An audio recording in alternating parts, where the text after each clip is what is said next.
최근 프로 바이올리니스트가 윌 스미스를 상대로 성희롱 및 보복 소송을 제기했습니다. 그 배우이자 뮤지션인 윌 스미스는 매우 조용했습니다. 어느 정도는요. 그는 자신의 일상에 대해 많이 올리고 있지만 현재 자신이 직면한 혐의에 대해서는 입을 굳게 다물고 있습니다. 하지만 말씀드리자면 법원 기록이 지금 무슨 일이 일어나고 있는지에 대한 단서를 제공했을 수도 있습니다. 한번 알아보죠. 로앤크라임에서 제공하는 사이드배 오신 것을 환영합니다. 저는 제시 웨버입니다. 좋아요, 질문 하나 드릴게요. 만약 여러분이 콘텐츠를 만드는 일을 하고 있고 소셜미디어에 무언가를 올리고 있다면 우리가 어떻게 이렇게 많은 클립을 그렇게 빠르게 올릴 수 있는지 궁금해 본 적 있으신가요? 저희는 오포스 클립이라는 AI 올인원 편집기를 사용합니다. 이 도구로 다양한 플랫폼에 영상을 쉽게 자르고 만들고 업로드할 수 있습니다. 비롤 영상을 생성하고 영상을 다시 프레이밍해주며 오디오까지 깔끔하게 정리해줍니다. 오포스 프로 /사이드배 가입해 업로드하면 몇 분 만에 틱톡, 쇼츠, 릴스에 바로 올릴 완벽하게 편집된 클립이 완성됩니다. 오포스 클립은 원스톱 솔루션입니다. 오포스 클립 같은 도구가 있으면 저희 프로듀서들이 여러분께 화제가 되는 법정 소식을 즉시 전달해 드릴 수 있습니다. 이 도구는 아이디어 공유와 전문가 수준 편집이 가능합니다. 오포스 프로 /사이드바에서 일주일 무료 체험과 할인 혜택을 받아보세요. 그래서 몇 주 전에 이야기했던 그 대형 소송으로 다시 돌아가고 싶었습니다. 바로 배우이자 래퍼인 윌 스미스에 대한 소송입니다. 그리고 저희가 직접 조사한 최신 소식을 전해드리겠습니다. 그리고 나서 유명 변호사를 모셔서 윌 스미스가 현재 하고 있는 일에 대해 그의 의견을 들어보겠습니다. 윌 스미스가 하지 말아야 할 일이 있을까요? 해야 할 일은 무엇일까요? 그리고 고소장에 제기된 혐의에 대해서도 이야기해보겠습니다. 하지만 먼저 스미스가 최근에 무엇을 하고 있었는지 이야기하겠습니다. 우리가 이 이야기를 나눈 후 그리고 고소장이 처음 접수된 후에 스미스가 어떤 행동을 했는지 말이죠. 그리고 다시 한번 말씀드리지만 이 부분은 나중에 더 자세히 다루겠습니다. 57세의 윌 스미스는 자신의 투어에 함께했던 프로 바이올리니스트에게 폭탄 같은 성희롱 및 보복 소송을 당했습니다. 그는 이번 달 초 소송 제기 후에도 조용히 지내지 않았습니다. 윌 스미스 인스타그램에는 그가 이집트와 보츠와나 여행 사진, 영상이 올라와 있습니다. 지미 펠런 쇼에 출연하고 재지 제프의 생일도 축하했습니다. 그는 디즈니 플러스와 훌루에서 방영되는 내셔널 지오그래픽 여행 프로그램 폴2폴을 적극 홍보 중입니다. 하지만 브라이언 킹 조셉이나 캘리포니아 주 법원에 접수된 고소장에 대해선 언급이 없었습니다. 우리는 뭔가를 봐서 법원 기록을 확인했습니다. 송달 증명서 제출로 고소장이 누군가에게 전달된 것이 확인됩니다. 법인 피고가 고소장을 받은 것 같고 그 주체는 잠시 후에 말씀드리겠습니다. 하지만 우리가 확인한 바로는 윌 스미스가 개인 피고로서 고소장을 받았다는 확실한 증거는 보지 못했습니다. 이 부분에 대해서는 조금 더 이야기하겠지만 이 사건이 어떻게 진행되고 있는지 염두에 두셔야 합니다. 자, 이제 사건의 본질과 윌 스미스가 어떻게 대응할 수 있을지에 대해 들어가기 전에 여기서 우리가 이야기하고 있는 내용을 빠르게 정리해드리겠습니다. 브라이언 킹 조셉, 그가 원고입니다. 바로 이 사람입니다. 아메리카스 갓 탤런트 출신 브라이언 킹 조셉이 윌 스미스와 이 기업을 상대로 소송을 제기했습니다. 제가 전에 언급했듯이 이 매니지먼트 회사는 스미스와 관련된 트레이볼 스튜디오스 매니지먼트입니다. 올해 초에 저는 업계에서 엄청난 영향력을 가진 사람과 함께하는 대형 투어에서 공연자로 고용되었습니다. 저는 신이 나고 제 자신이 자랑스러웠어요. 안타깝게도 몇 가지 일이 있었고 그게 정확히 무엇이었는지에 대한 자세한 내용은 말씀드릴 수 없습니다. 왜냐하면 지금 이미 법적인 문제가 되었기 때문입니다. 하지만 제가 이 이야기를 꺼내는 이유는 해고를 당하거나 비난을 받거나 망신을 당하거나 협박을 받거나 그런 일들 때문입니다. 직장에서 성비행이나 안전 위협을 신고했다는 이유로 이런 일을 겪는 건 더 이상 용납될 수 없습니다. 참고로 저 영상은 이 소송이 공개되기 전에 그가 올린 영상이었고 그 영상에서 그는 자신이 누구에 대해 이야기하는지나 법적 주장에 대해서는 자세히 언급하지 않았습니다. 다시 말씀드리지만 이 일은 소송 공개 전입니다. 소송 후 인스타그램 스토리에 여러분의 지지가 큰 힘이 됩니다 라고 적혔습니다. 기도하는 손, 하트 이모지와 감사 메시지를 남겼습니다. 소송 주장은 무엇인가요?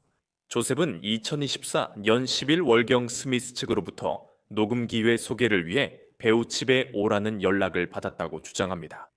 그는 그곳에 가서 바이올린을 연주합니다. 스미스는 조셉을 샌디에이고 공연과 실제 이야기를 바탕으로 한 25 투어에 함께하자고 초대했다고 주장합니다. 그는 샌디에이고 공연에서 연주했다며 공연 영상을 인스타그램에 올린 듯합니다. 이 영상은 스미스가 무대에서 그를 소개하는 장면입니다. 캡션에는 아직도 꿈만 같아요. 샌디에이고 옵서버토리 노스파크에서 윌 스미스와 함께한 매진된 이틀 밤이라고 적혀 있습니다. 이 일은 2024년 12월로 거슬러 올라갑니다. 그는 스미스가 자신을 팀의 소중한 멤버로 여기며 공연과 무대에서 더 많이 참여하길 원했다고 주장합니다. 스미스는 그를 자신의 곡에 참여하도록 초대했고, 여기서 조셉은 스미스가 자신에게 이렇게 말했다고 주장합니다. 인용하자면 너와 나는 다른 누구와도 없는 특별한 연결고리가 있어. 그리고 스미스가 실제로 그런 취지의 발언을 했다고 합니다. 그 점을 기억해 두세요. 그래서 조셉은 투어에 참여한다고 믿으며 스미스 측에 저는 음악 장비, 약, 기타 필요한 것들을 살 겁니다. 라고 말했습니다. 즉, 그는 믿고 많은 돈을 쓰고 있습니다. 이 투어에 참여하며 2025년 3월이 되었고, 조셉은 라스베이거스 투어에서 윌 스미스와 함께했다고 주장합니다. 또한 모든 호텔 방은 피고 측이 예약했고, 크루와 호텔 직원만 자신의 방에 들어올 수 있었다고 주장합니다. 그리고 이때가 바로 그가 3월 20일에 누군가 자신의 허락 없이 또는 자신도 모르게 방에 들어왔다고 주장하는 시점입니다. 그리고 호텔 보안팀은 강제 침입의 흔적이 없었다고 말합니다. 그 방에 들어올 수 있었던 사람은 스미스 매니지먼트 팀뿐이었다고 합니다. 그는 방에 누가 있었는지 어떻게 알았을까요? 고소장에 따르면 방에 브라이언, 나 다시 올게, 늦어도 5시 30분 우리 둘만, 하트 F라고 송글씨로 적힌 쪽지가 있었고 원고 이름이 적혀 있었습니다.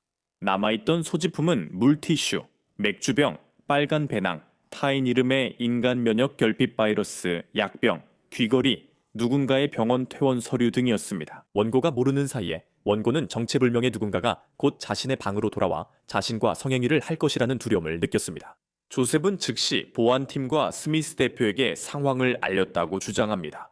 그는 사진 증거를 확보하고 방을 옮겼으며 경찰에도 신고했다고 말했습니다. 이 모든 일 후 그는 소송에서 자신이 비난받고 투어 매니저 팀 밀러에 의해 해고됐다고 주장합니다.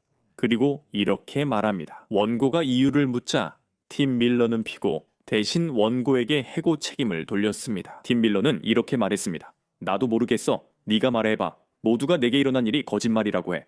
아무 일도 없었고 네가 전부 지어낸 거라는데 그러면 네가 말해봐. 왜 거짓말을 하고 이걸 꾸며냈지? 고소장에서 조셉은 비난의 충격을 받고 증거와 사건 일지를 제출했다고 주장합니다.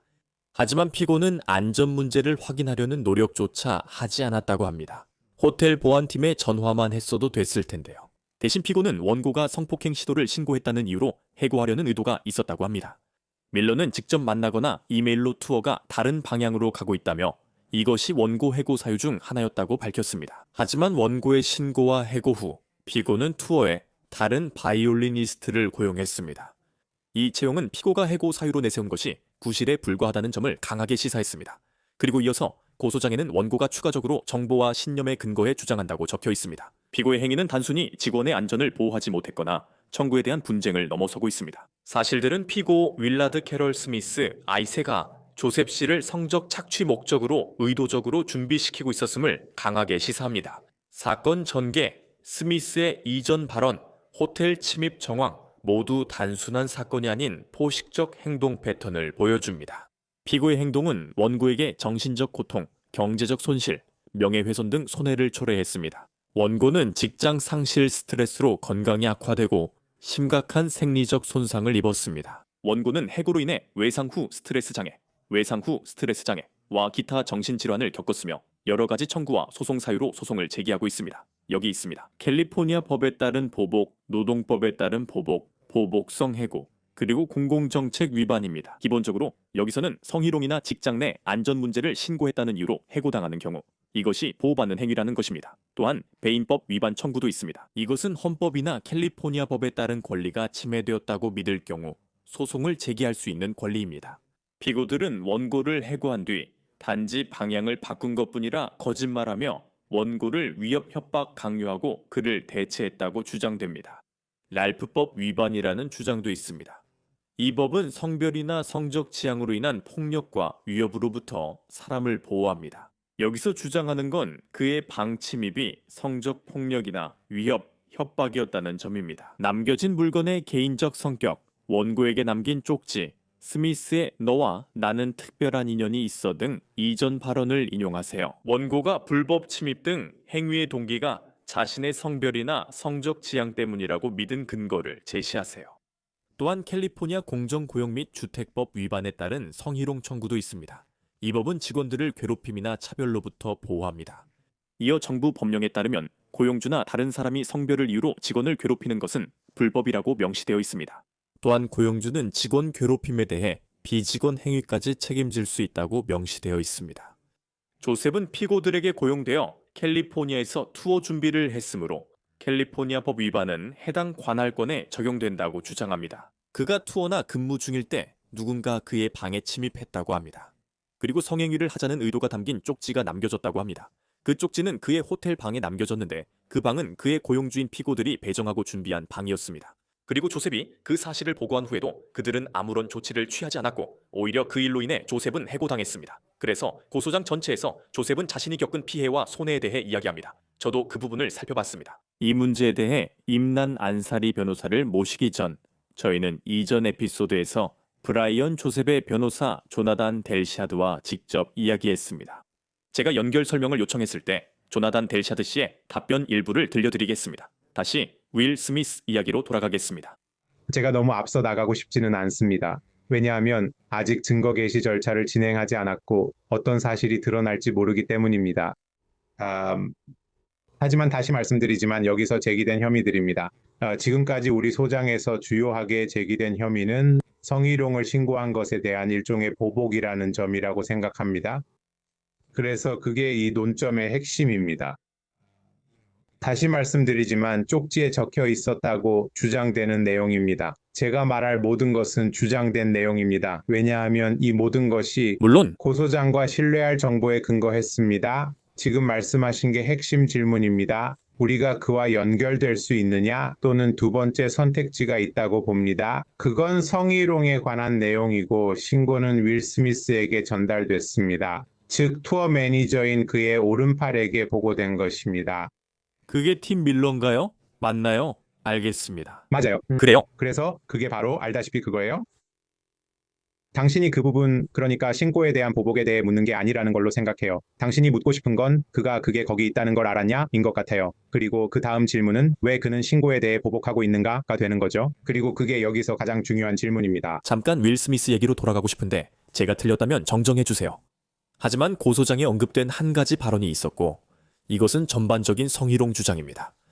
확실히 하자면 당신의 의뢰인은 윌 스미스가 그를 성희롱하거나 부적절한 제안을 한 적이 있다고 주장하고 있습니까? 어떤 방식으로든요?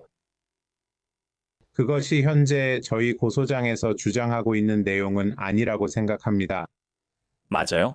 하지만 윌 스미스가 그에게 했다는 그 발언은 이유가 있어서 포함된 거예요. 아니요. 그가 했다고 주장되는 그 발언이었고 그리고 제가 언급한 다른 확인되지 않은 발언들도 그가 호텔 방에 남겨둔 어떤 것이 이 성희롱 주장과 관련이 있다고 믿게 만든 근거가 되었다고 생각합니다. 그건 아직 두고 봐야 할 것 같습니다. 다시 말씀드리지만 저는 아직 확신할 수 없습니다. 그 부분에 대해 섣불리 말하고 싶지 않습니다. 그런 사실들은 소송에서 밝혀질 것이고 지금 저에게 사건 내용을 추측해달라는 말씀이시군요. 다시 말씀드리지만 변호사는 의뢰인을 대변하고 사실을 파악하는 역할입니다. 지금 이 시점에서 제가 알고 있는 유일한 이야기는 제 의뢰인이 저에게 말해준 내용뿐입니다. 네. 우리는 자료 공개 절차를 진행하고 이 사건의 세부적인 부분까지 파고들고 싶습니다. 정확히 무슨 일이 있었는지, 누가 이 일에 연루되어 있었는지 알아내고 싶습니다. 그리고 지금 우리가 그런 것들을 알아낼 수 있는 방법들이 있습니다. 스미스 변호사 앨런 B. 그루드스키가 소송 제기 당시 했던 말을 인용하겠습니다. 조셉 씨가 제 의뢰인에 대해 제기한 주장은 거짓이고 근거 없으며 무책임합니다. 우리는 이를 전면적으로 부인합니다. 우리는 이에 대응하고 진실을 밝히기 위해 모든 법적 수단을 쓸 것입니다. 이제 유명인 소송 전문 연예인 변호사 임난 안사리 씨를 모시겠습니다. 그는 로스앤젤리스 리드, 50 센트, 하비 와인스타인, 러셀 시몬스를 대리했습니다. 임난 씨 나와주셔서 감사합니다. 오랜만에 뵙게 되어 반갑습니다. 네, 감사합니다, 제시. 먼저 소송 제기 후 윌 스미스의 행동부터 말씀드리겠습니다. 이 부분은 처음에 언급했습니다. 그는 소셜미디어에서 매우 활발하게 활동하고 있고 새 프로그램을 홍보하고 있으며 여행도 다니고 가족과 함께 찍은 사진도 올리고 있습니다. 이 사건에 대해서는 매우 침묵하고 있는데 그 점은 전혀 놀랍지 않습니다. 그는 이에 대해 아무런 언급도 하지 않았습니다. 이렇게 충격적이고 공개적인 소송을 당한 사람이 평소처럼 활동하는 것에 대해 어떻게 생각하십니까? 네, 제시. 들어보세요. 만약 그가 제 의뢰인이라면 이런 상황에서 어떻게 해야 할지 조언을 구한다면요. 홍보나 대중적으로는 이렇게 말했겠죠. 그냥 조용히 있는 게 좋지 않을까요? 당신 일에 집중하며 이런 일에 신경 쓰지 않는 모습을 보여주세요. 두려울 게 없으니까요. 이건 우리가 법정에서 싸울 혐의들이고 우리가 방어할 겁니다. 그리고 아마도 소송이 본격적으로 시작되기 전에 각하 신청으로 끝낼 수도 있습니다. 이게 제가 윌 스미스에게 해줄 조언 일부이고 그는 이미 변호사에게 그런 조언을 받았을 겁니다. 그는 평소처럼 자신의 일을 하고 있죠. 그의 커리어에 이런 일들이 일어날 때도요. 그가 실제로 받은 혐의 때문이라고 생각하시나요? 누군가는 헤드라인만 보고 윌 스미스가 무슨 일 했지? 라고 생각할 수 있죠. 하지만 그 내용을 자세히 읽어보고 이 사건의 원고를 대리하는 변호사와도 이야기를 나눠봤는데 꼭 그런 건 아니에요. 윌이 그런 건 아니죠. 스미스가 원고를 성적으로 폭행하거나 괴롭혔다는 혐의는 없어요. 대가성 거래나 최근에 본 일도 아닙니다. 솔직히 말씀드릴게요. 저도 그 변호사에게 윌 스미스와의 연결고리를 보여달라고 따져 물었어요. 솔직히 명확하게 느껴지진 않았지만 법적으로는 이해됐어요. 일반적으로는 그 연결고리를 못 찾을 수도 있다고 생각해요. 저도 그게 맞는지 궁금하고 어쩌면 우리 둘 다 잘못 보고 있을 수도 있죠. 그래서 윌 스미스가 그냥 자기 인생을 사는 것 같아요. 맞아요, 제시. 당신과 대화 준비하며 그 변호사와의 인터뷰를 다시 봤어요. 당신이 다시 연결 조직이란 표현을 써서 좋았어요. 그 인터뷰 때도 인상적이었고 확실히 연결고리가 있죠.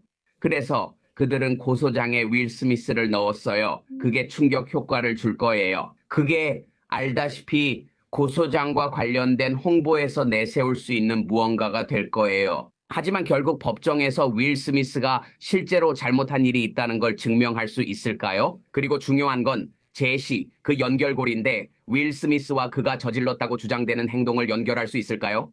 그리고 이 소장에서 원고가 그의 주장 때문에 입은 피해와의 연결이 약하죠? 그래서 저는 그들이 거기까지 못 갈 거라 생각합니다. 제 의견입니다. 제시, 저는 소장 읽고 있습니다. 윌 스미스 개인에 대한 혐의, 즉 그가 연관이 있다고 했다는 그 발언은 보이지만 저는 잘 모르겠고 다시 말하지만 그렇게 생각하지도 않습니다. 제 생각엔 그게 법적 책임까지는 아닙니다. 또 예와 한 인터뷰에서 왜냐하면 반론은 윌 스미스이기 때문입니다. 모두가 그를 위해 일하며 그가 투어를 책임집니다. 그의 발언은 해석이 다양하며 그들은 이것이 여러 발언 중 하나라고 암시합니다. 그리고 조셉은 해고당합니다. 그는 자신이 해고된 진짜 이유는 다른 어떤 이유가 아니라 자신이 보고했기 때문이라고 믿고 있습니다. 이것은 성희롱, 잠재적인 성폭행의 의혹이 있는 사건입니다. 왜냐하면 그들은 또 다른 바이올리니스트를 고용했기 때문입니다. 그리고 윌 스미스가 이 사실을 알고 있었고 윌 스미스가 이 일의 배후였다는 것입니다. 그리고 그들은 그가 했던 다소 이상한 발언들과 이 사건을 연관짓고 있습니다. 다시 말해 그들이 이렇게 연결하고 있다는 것입니다. 그래 들어봐. 그게 법정에서 통할 것 같지 않아. 아직 초기 단계고 결과는 두고 봐야 해. 하지만 만약 당신이 윌 스미스에게 했던 것처럼 고소장을 제출하고 개인적인 책임을 주장하려면 그들이 가지고 있는 그 한마디 발언이 있는데 그건 논란의 여지가 있지만 전혀 악에 없는 말일 수도 있었어. 이 내용은 성적으로 민감하지 않고 너 이 투어 참여하고 음악 연주할 거야. 나는 너와 연결된 느낌이 들어 정도였어. 그는 예전에도 다른 뮤지션에게 이렇게 말했을 수도 있어. 하지만 윌 스미스에게 어떤 책임이 있을까? 이런 발언들이 있고 다른 발언들도 언급하고 인용하지만 그걸 고소장에 넣지 않는다면 알겠지? 그건 의문을 불러일으켜. 하지만 그 연결고리 말이야. 그렇지? 여기서 개인적인 책임에 대해서는 그걸 입증할 수 있을 거라고 생각하지 않아. 그리고 내가 변호사와의 인터뷰를 들었을 때 그는 정보와 신념에 근거하여라고 말했어. 그리고 물론 이런 모든 것들이 소송 과정에서 더 보강될 수도 있겠지만 거기까지 가려면 먼저 첫 단계를 통과해야 해. 그리고 나는 피고 측에서 이 특정 소송에 대해 특히 윌 스미스를 개인적으로 소환한 혐의에 대해 기각 신청을 할 것으로 예상해. 좋은 지적이야. 그 부분을 분명히 하고 싶어. 소송 제기 시 모든 걸 포함할 필요는 없지만 계속 진행되려면 일정 기준은 충족해야 하지. 그게 내가 그에게 물어보려고 했던 것 같은 부분이었고 그는 알다시피 이건 소송 과정에서 더 많이 알게 될 거야 라고 하더라고. 이 시점에서 피고들 중 누구에게든 소장이 비교적 간단하다고 느꼈어. 제시 나도 개인적으로 그렇게 생각해. 왜냐하면 알다시피 캘리포니아 법률에 따른 보복 관련 여러 가지 소송 원인이 있잖아. 그리고 그 부분에 대한 주장도 있고 민사에서 소장 제출 시 법정에 들어갈 정도로만 주장하면 돼. 하지만 이런 청구에는 특정 측면이 있고 특히 이번 소장에서 윌 스미스 개인을 상대로 한 부분은 원고가 그 청구를 유지하기 어려울 수 있다고 생각해. 우리가 이 소장에서 보는 것만을 근거로 말하는 거야. 물론 그 다음에는 증거 개시 절차로 들어가게 되지. 하지만 내가 변호인 측에 있다면 그 소장의 충분성이나 실제로 혐의를 성립시키는지에 근거해서 기각 신청을 고민해 볼 것 같아. 손해의 직접 원인이 윌 스미스 개인에게까지 미치는지 말이야. 회사는 또 다른 문제고 그가 보복 해고를 주장할 수 있겠지만 그들이 변호 논리를 내세울 것 같아. 그리고 지금 시점에서는 해고 입장이나 보복 입장에서 방어 측이 어떤 입장인지 정말 알 수 없어. 그리고 분명히 그들은 다른 이유가 있었다고 말할 거야. 이 사람을 해고한 것은 정당한 이유였고 명분만 내세운 것이 아니었다고 할 거야.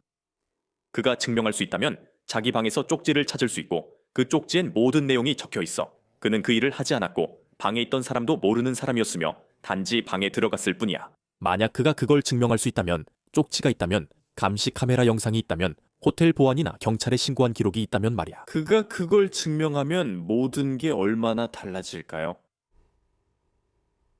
그가 증명할 수 있다면요. 그리고 이런 부분은 추측하면 안 되잖아요. 확실한 증거가 필요하고 이를 책임 이론과 연결해야 합니다. 제시가 이 피고들을 상대로 그걸 증명할 수 있다면 그래도 저는 여전히 그 의문이 남아요. 그렇죠? 다시 말씀드리지만 원고를 몰아붙이려는 게 아니라 소장 내용만 보고 분석하는 겁니다. 저는 여전히 피고들에게 책임을 묻기 쉽지 않을 것 같습니다. 호텔 방에서 있었던 일과 남겨진 쪽지, 물건, 쪽지의 암시적인 내용 때문입니다.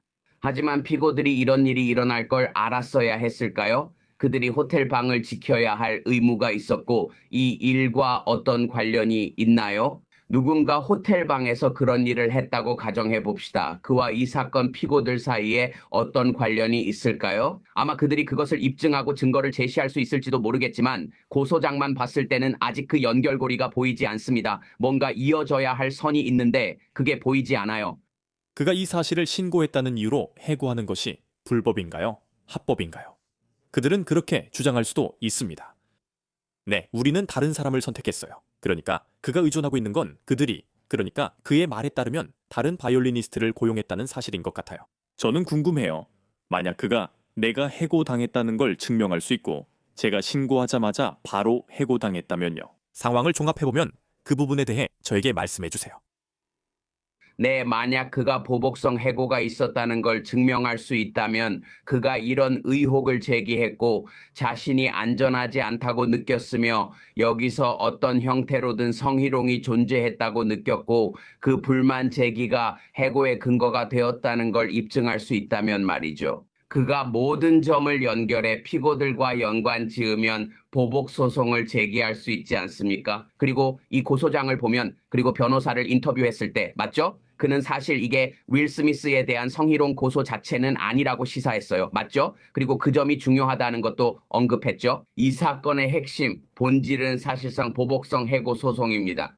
그리고 그가 이 문제에 대해 목소리를 냈다는 이유로 어떤 형태로든 보복이 있었다는 것을 입증할 수 있다면 피고인들에 대해 주장할 만한 소송거리가 생길 수 있습니다. 하지만 이 이야기엔 분명 다른 면도 있을 거라 확신합니다. 그리고 우리는 아마도 이 소송에 대응해서 제출될 혹은 이미 제출된 신청서들을 기다려봐야 할 것이고 만약 소장이 각하되지 않고 다음 단계로 넘어간다면 소송의 증거 개시 과정에서 분명히 더 많은 내용을 보게 될 것입니다. 방송 초반에 언급했던 내용으로 다시 돌아가고 싶습니다. 저희가 법원 서류를 살펴봤는데 제가 틀릴 수도 있지만 지목된 관리 회사에 대한 송달 증명 서류가 제출된 것으로 보입니다. 피고는 꼭 볼 수 없었습니다. 윌 스미스 관련입니다. 그럼 윌 스미스가 아직 소장 못 받았다는 뜻인가요? 이게 드문 일인가요? 그래서 제시 뭐라고요? 말씀하신 걸 바탕으로 상상할 수 있을 것 같아요. 그리고 우리 코멘트 있죠? 윌 스미스의 변호사가 소장 송달을 대신 수령했다는 변호사의 공식 입장이 있습니다. 그렇게 하면 송달 담당자가 윌 스미스 집에 가서 소란을 피우는 일도 없고 집에 게이트가 있어 못 들어가거나 윌 스미스가 집에 없을 수도 있죠. 공공행사장에서 윌 스미스를 기다리며 서류를 전달하려고 매복 중인 송달 담당자가 있다는 거죠. 물론 그런 상황은 매우 극적이죠.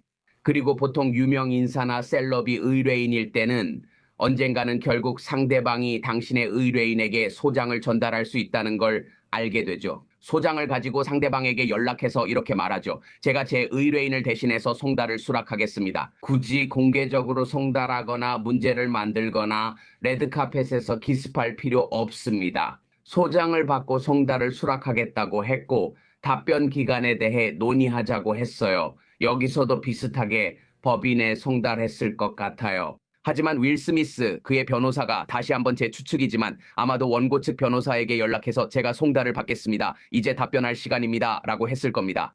이 소송이 각하되지 않고 살아남으면 계속 진행됩니다. 이게 이런 혐의들에 근거한 거라면 만약 윌 스미스가 합의한다면 사람들이 그걸 유죄 인정으로 볼까요?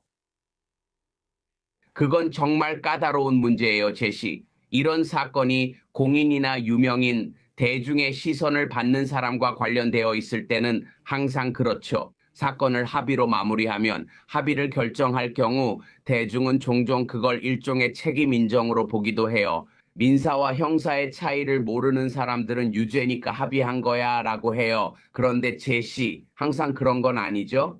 피고인 측도 가끔 사업 결정을 내립니다. 나애가 이 사람을 상대로 소송을 진행하면서 비용, 시간, 그리고 힘든 과정을 감수할 것인가 아니면 그냥 이 청구를 끝내고 싶은가 라고 생각할 수 있죠. 나는 그 청구를 부인하며 말도 안 된다고 생각해. 그냥 내 인생과 사업을 계속하고 싶어. 맞죠? 이런 상황에서는 변호사들이 비공개로 대화해 합의에 이르기도 하며 때로는 금전거래 없이 성명만 발표되기도 합니다.